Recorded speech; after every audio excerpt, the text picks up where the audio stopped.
Asia থেকে Africa, বিশ্বের প্রতিটি প্রান্তে শান্তি ছড়িয়ে দিতে দূত হিসেবে আবির্ভূত হয়েছেন ডোনাল্ড ট্রাম্প। মাত্র 6 মাসেই মার্কিন প্রেসিডেন্ট থামিয়েছেন ভারত, পাকিস্তান, ইরান, ইসরায়েল ও থাইল্যান্ড, কম্বোডিয়ার মতো বেশ কয়েকটি যুদ্ধ।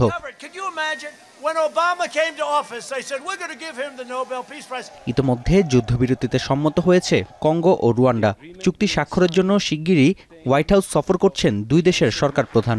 তবে শান্তি স্থাপন নয়, মার্কিন প্রেসিডেন্ট মধ্যস্থতার ক্ষেত্রে প্রাধান্য দিচ্ছেন কঙ্গো প্রজাতন্ত্রের বিরল খনিজ সম্পদ।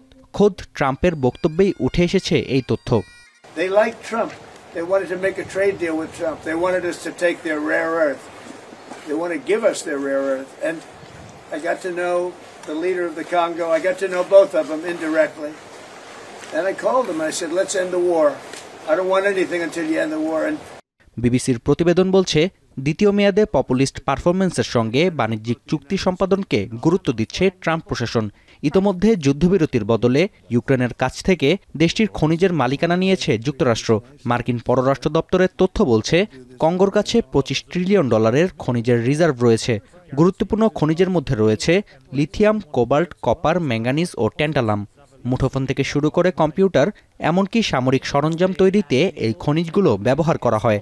প্রযুক্তি খাতে চীনের আধিপত্যকে টেক্কা দিতেই শান্তির বিনিময়ে খনিজের চুক্তি করছে যুক্তরাষ্ট্র। The thing about Donald Trump's this administration in Africa is they are quite clear that they want a more transactional relationship.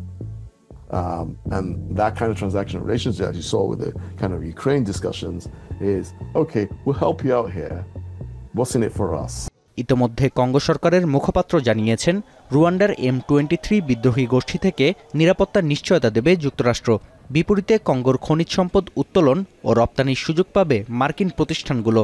তবে জ্বালানি তেলের বিনিময়ে চীনের সঙ্গে অবকাঠামোগত চুক্তির মাসুল গুনতে হয়েছে অ্যাঙ্গোলাকে, কারণ তেলের বাজার ঊর্ধ্বমুখী হলেও তার সুফল ভোগ করেছে বেইজিং।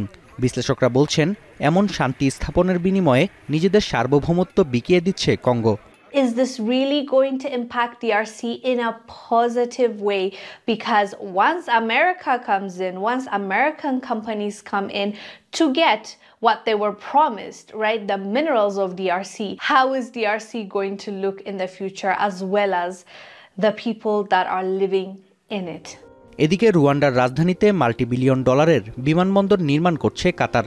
দেশটির রাষ্ট্রীয় এয়ারলাইন্সের 49% মালিকানা নেয়ার বিষয়ে চলছে আলোচনা। তাই গুঞ্জন রয়েছে, বিপুল অঙ্কের বিনিয়োগ রক্ষায় ব্যাক চ্যানেলে ওয়াশিংটনকে মধ্যস্থতার অনুরোধ করেছে দোহা। এতে করে দেশের সম্পদ বিক্রি করে অর্জিত শান্তি নিয়ে প্রশ্ন থেকেই যাচ্ছে।